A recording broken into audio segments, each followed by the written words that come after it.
May I remind you, there are some genuine human beings that wanted Mike Milbury over Lou Lamoriello this past offseason. Yeah, my thoughts exactly. I have come to the conclusion that I love this team. I hate this fan base. Anyway, somewhere dead smack in the middle of that was Garth Snow.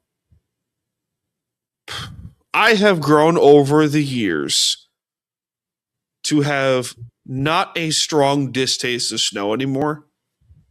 Mm-hmm. Very poor choice of words. But more of a, I don't know how would you describe it, like conflicted feelings of it. Because, okay. In Garth Snow's defense, he did get handed a terrible deck of cards from the previous ownership and the previous regime. From Neil Smith backwards to Mike Milbury. He did. He got handed a terrible deck of cards. And we all remember the late 80s and the entire 1990s New York Islanders. We all remember it. We remember the Mike Milbury era, the Rick DiPietro pick, that career, blah, blah, blah. We understand that. And Garth, to his credit, did help clean up some of the mess that the regime left behind. It's hard to give a grade on his tenure because the on-ice product was not great.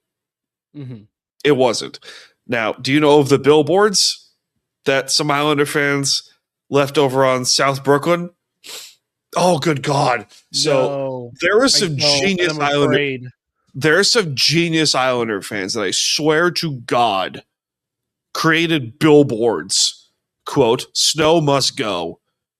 Sincerely, Islander fans." I believe it was in East Brooklyn. Was that when they were at the Barclays Center? Before Barclays. It was before the Barclays Center. Okay. And it was before the first playoff series win in 23 years. So it was during that time. So the on-ice product was not great, not terrible, but it wasn't great. From a Devils fan perspective, I mean, what do you think of the great Garth Snow debate? I think I pointed that documentary in our Discord, the Last Days of Bedlam by Pinholes Graham. By the way, if you're into hockey history, Pinholes Graham his channel is outstanding. Him and the Hockey Guy, absolutely. I haven't checked out the Hockey Guy, but I got into Pinholes Graham because I listened to the documentary he did about the 1974-1975 Washington Capitals.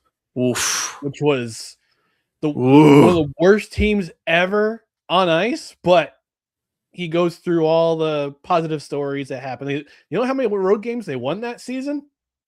2? 1. Wow.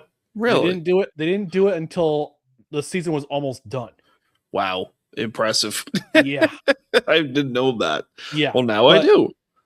But getting back to this conversation, like from a Devils fan perspective, I think Garth Snow did a decent job with what he did had, or what he was given.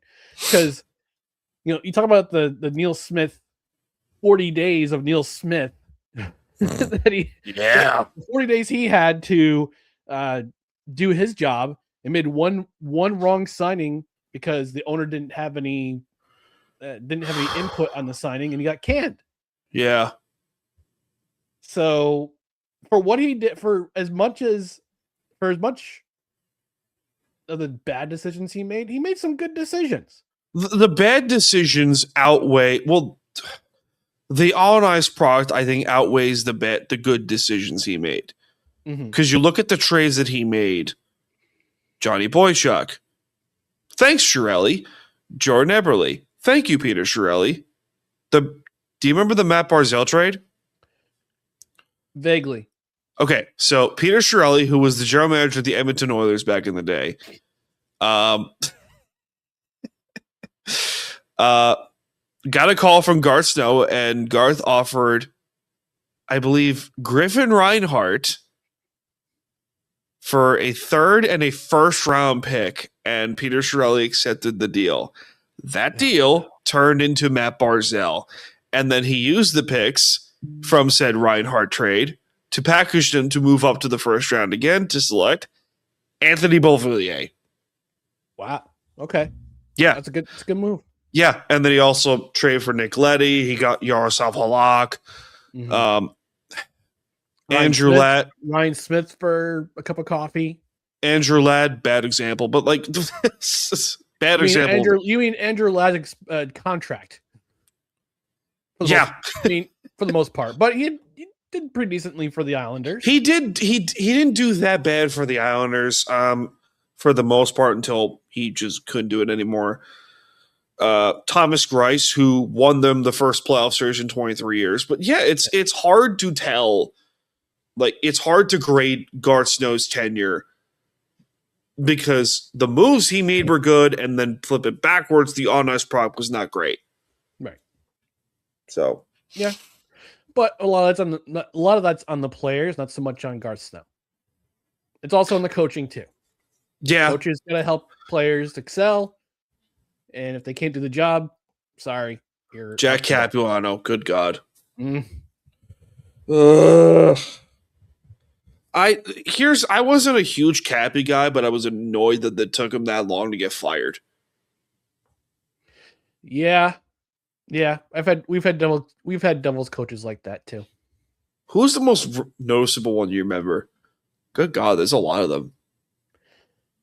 The one I remember that's of recent memory was Lindy Ruff.